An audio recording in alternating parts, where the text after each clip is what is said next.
మీకు తెలుసా, పరలోక రాజ్యంలో మన ఒక్కొక్కరి గురించి ఏమేమి లెక్కింపబడుతున్నాయో, ఎన్ని గ్రంథాలున్నాయో? మొదటిగా నిర్గమకాండంలో మన పేర్లన్నీ రాయబడిన ఒక గ్రంథం ఉందని మోషే చెప్తున్నాడు.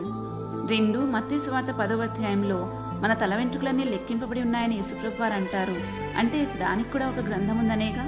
3 కీర్తనల 56వ అధ్యాయంలో మన సంచారంలో లెక్క రాయబడిన గ్రంథం ఉందని, అక్కడే మన కన్నీళ్లు కూడా ఒక గ్రంథంలో రాయబడి ఉన్నాయని ప్రస్తావించబడింది.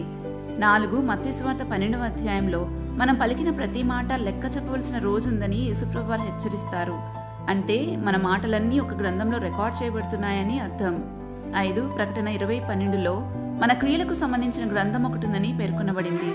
6 మలాకీ 3:16లో ఆయన నామము స్మరించుచూ ఉండు వారికి జ్ఞాపకార్థంగా ఒక గ్రంథం ఉందని రాయబడింది. 7 కీర్తనలు 139:16లో మన దినములన్నీ లిఖితములాయను అని చదువుతాం. అంటే దాని కొరకు కూడా ఒక గ్రంథం ఉందని అర్థం. ఇలా మనం ప్రార్థించిన ప్రార్థనలకు ఒక గ్రంథం, అన్నీ దేవుని ఎదుట పుస్తకంలో రికార్డ్ చేయబడుతూ ఉన్నాయి. అన్నిటికన్నా చాలా ఆశ్చర్యకరమైన విషయం ఏంటంటే, మన తల వెంట్రుకల లెక్క కూడా మన దేవుని దగ్గర ఉండడం. ఒక్క వెంట్రుక కూడా ఆయన అనుమతి లేకుండా రాలేదంటే మన తండ్రి అయిన దేవునికి మన మీద ఉన్న ఆసక్తి ఎంతో అర్థం చేసుకోవచ్చు. ఆ ఆసక్తిని అర్థం చేసుకుని మనల్ని మనం ఆయన చేతికి అప్పగించుకుంటే మనం చాలా భద్రంగా బ్రతకగలుగుతాం. నిత్య జీవాన్ని తప్పక చేరుకుంటాం.